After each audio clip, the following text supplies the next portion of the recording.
রান্না করার সময় দুই শব্দের একটি জিকির মহিলারা করতে পারলে ওই পরিবারের উপর আল্লাহ রাব্বুল আলামিন গায়েবী রিজিক নাজিল করবেন। আমার মা বোনরা যখন রান্না করে তারা যদি দুইটি শব্দের একটি জিকির সব সময় পড়তে পারে রান্না করার সময়, আল্লাহ রাব্বুল আলামিন তার গায়েবী খাজানা থেকে আল্লাহ রাব্বুল আলামিন রিজিকের বরাদ্দ করবেন। আল্লাহর হাবিব সাল্লাল্লাহু আলাইহি ওয়াসাল্লামের হাদিসের মাধ্যমে এই আমলটি অ্যাপ্রুভড এবং আহমদ ইবনে হাম্বল রাহিমাহুল্লাহ তার ঘটনা থেকে এই আমলটি পাওয়া যায়। অনেকে অনেক সময় বলে, হুজুর আপনারা এত রিজিকের ওয়াজ করেন, আপনারা নিজেরাই এই আমল করলে পরে তো আপনাদের রিজিকের অভাব হয় না। দেখেন ভাই, রিজিকের যে ব্যাখ্যা, রিজিকের যে বুঝ, এটা আপনারা বুঝেনি না।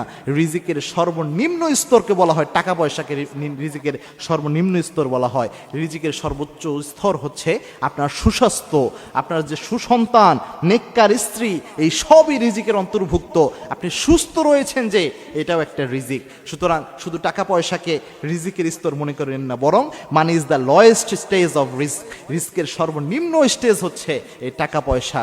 সুতরাং রিজিক যদি বৃদ্ধি করতে চান, মা বোনরা এই কাজটা করতে পারেন। সেটা হচ্ছে যখনই আপনি রান্না করছেন তখন ইস্তেগফারের আমল করবেন। ইস্তেগফারের আমল কত গুরুত্বপূর্ণ আল্লাহর হাবিব সাল্লাল্লাহু আলাইহি ওয়াসাল্লাম জানিয়েছেন, মাল্লাজিমাল ইস্তেগফার, ইস্তেগফারের সাথে যে ব্যক্তি লেগে থাকে, তিনটা পুরস্কার আল্লাহ রাব্বুল আলামিন তাকে দান করেন।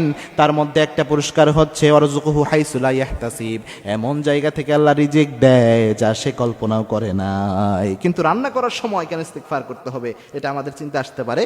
আহমদ ইবনে হাম্বল রাহিমাহুল্লাহ যুগ শ্রেষ্ঠ একজন মুহাদ্দিস ছিলেন। তিনি একদা হাদিস তালাশের জন্য তিনি ঘর থেকে বের হয়েছিলেন। তিনি খোঁজা শুরু করছিলেন হাদিস। তো এক জায়গায় তিনি রাতের বেলায় তিনি চিন্তা করলেন, এই জায়গায় রাতের বেলায় এশার নামাজের পরে মসজিদেই তিনি থাকার চিন্তা করলেন। কিন্তু মসজিদের যিনি খাদেম ছিলেন, তিনি ইমাম আহমদ ইবনে হাম্বলকে চিনতে পারেন নাই, যিনি জগৎ বিখ্যাত মুহাদ্দিস। তিনি বললেন, না, মসজিদে রাতের বেলায় থাকা যাবে না, আপনি অন্য কোথাও যে অবস্থান করেন।